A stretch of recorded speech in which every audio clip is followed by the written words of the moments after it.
Summer's officially here, and the bikini sale at shackshop.us is happening right now. Get hot styles, bold prints, and perfect fits, all on sale for a limited time.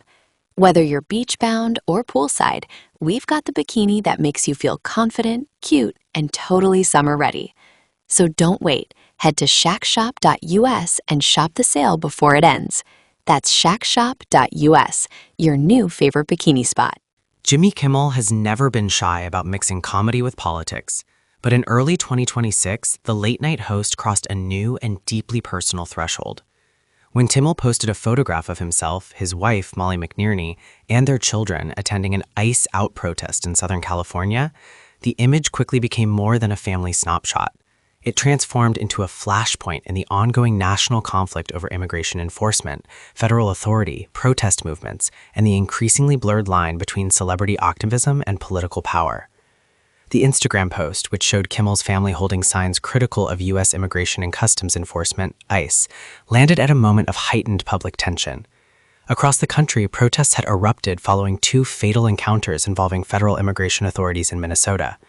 The deaths of Nicole Renee Good and Alex Pretti, both now central figures in the anti-ICE movement, intensified scrutiny of enforcement tactics, use of force policies, and the accountability of federal agents operating in American cities. Kimmel's participation, especially involving his children, immediately polarized audiences. Supporters praised the host for using his platform to stand against what they view as abusive enforcement practices. Critics accused him of politicizing tragedy, exploiting his family for messaging, and inflaming public anger during a volatile period. What followed was not just backlash, but a wider cultural collision, one that exposed how immigration, law enforcement, celebrity influence, and political rhetoric have become inseparable in modern American life. The Instagram post that lit the fuse. On Monday morning, Kimmel shared a photograph taken at an ICE out rally in the South Bay area of Los Angeles County. The image showed the television host standing alongside his wife and children amid a crowd of demonstrators. Protest signs around them carried slogans calling for the abolition or removal of ICE, while others referenced the recent Minnesota deaths that had galvanized activists nationwide. One sign visible in the photo read, "Deport ICE," a phrase commonly used by activists who argue that the agency itself should be dismantled. Another sign referenced Good and Pretti, a pointed nod to Nicole Renee Good and Alex Pretti, whose names have become symbols for critics of federal immigration enforcement. Kimmel's caption was intentionally provocative. Using sarcasm, he wrote that he was proud to see so many paid agitators, a phrase he immediately undercut by adding AKA patriotic Americans. The remark was widely interpreted as a jab at former President Donald Trump, who had recently claimed that demonstrators opposing ICE were being financially incentivized to stir unrest. Adding another layer of controversy, one of Kimmel's children appeared in the photo holding a sign that read, "Paid Agitator." The image spread rapidly across social media, triggering debates about whether children should be included in political demonstrations, especially ones tied to violent incidents and unresolved investigations. Within hours, the post was trending across multiple platforms, drawing millions of views and thousands of comments from both supporters and detractors. Trump's rhetoric and the federal response to protests. The timing of Kimmel's post was no coincidence. Just days earlier, former President Donald Trump had issued a public statement signaling a shift in how the federal government would handle ongoing protests related to immigration enforcement. In a message posted to his Truth Social account, Trump said he had instructed Homeland Security Secretary Kristi Noem that federal agencies would not intervene in protest activity within Democratic-led cities unless local officials formally requested assistance. He characterized several urban governments as poorly run and accused them of allowing disorder to flourish.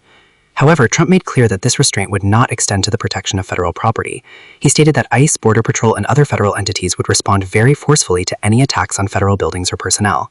In particularly inflammatory language, Trump described protest participants as highly paid lunatics, agitators, and insurrectionists. Critics argue that the language escalated tensions and painted all protests with a broad and dangerous brush. Supporters countered that Trump was simply emphasizing law and order at a time when federal officers were under threat.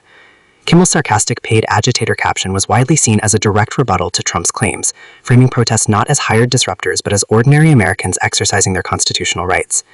A pattern of activism, Kimmel's long-standing opposition to Trump. For years, Jimmy Kimmel has positioned himself as one of Trump's most vocal critics in the entertainment industry. Unlike some comedians who maintain ironic distance from political issues, Kimmel has often approached them with moral urgency, particularly on topics like healthcare, gun violence, and immigration. During Trump's first term, Kimmel frequently used his monologues to challenge administration policies, sometimes abandoning humor entirely in favor of direct commentary. That pattern intensified during Trump's return to political prominence, especially as immigration enforcement became a central focus of federal action.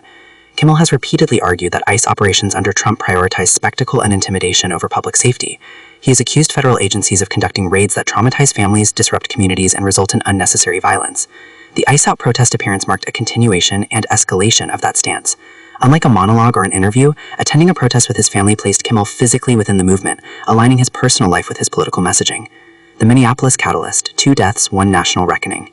The protests that Kimmel joined did not emerge in a vacuum. They were fueled by outrage following 2 fatal encounters in Minnesota involving federal immigration authorities, incidents that remain under investigation and are the subject of sharply conflicting narratives.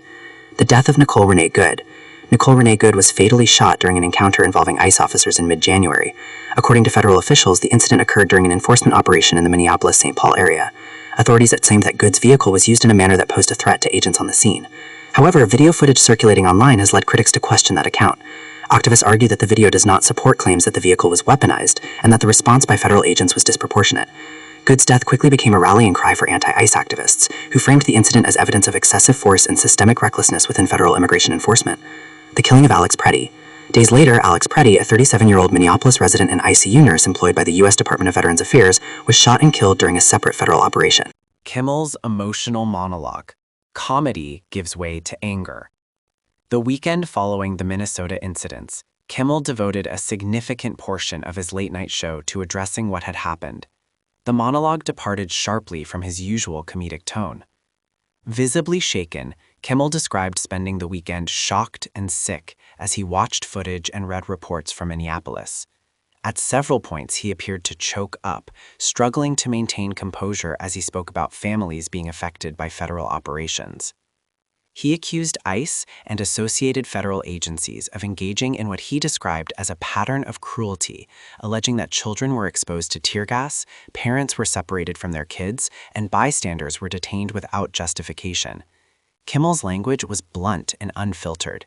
He referred to federal agents as goons, arguing that poor leadership and inadequate training had created a culture where violence was normalized. Importantly, Kimmel framed his remarks as a challenge to viewers who supported Trump's return to power. He asked whether the actions unfolding in Minneapolis reflected the version of law and order that voters believed they were endorsing. Disputed narratives and the role of video evidence. A central element of Kimmel's criticism focused on the discrepancy between official federal statements and video footage circulating online. In both the Good and Pretti cases, Kimmel asserted that recordings contradicted government claims. He argued that descriptions of imminent threats were not supported by what could be seen on camera. However, federal officials have maintained that the use of force in both cases was lawful and justified under existing policies. They have emphasized that investigations are ongoing and cautioned against drawing conclusions based solely on partial or edited video clips. Legal experts note that use of force determinations often depend on split-second decisions and contextual factors not always visible on camera.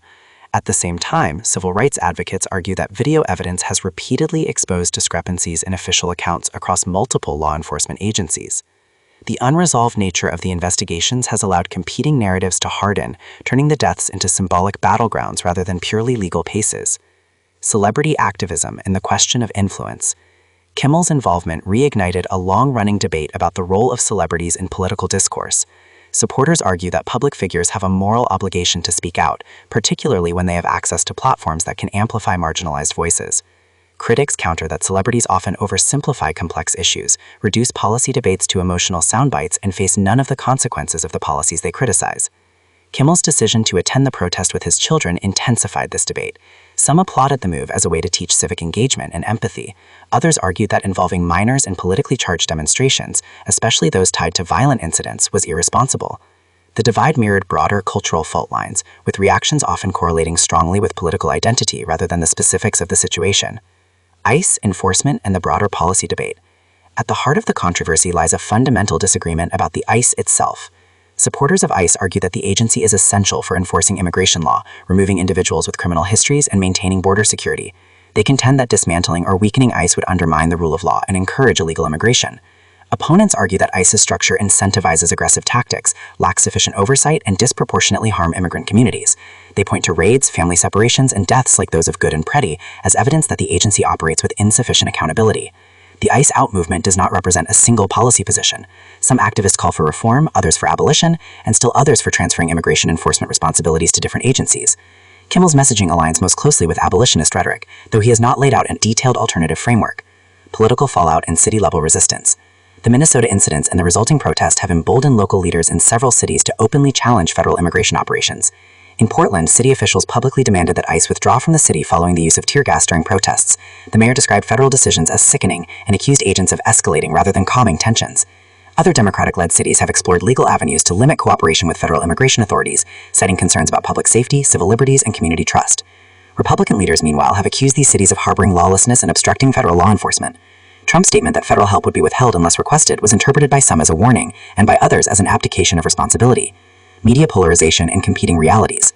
Coverage of Kimmel's protest appearance varied dramatically depending on the outlet.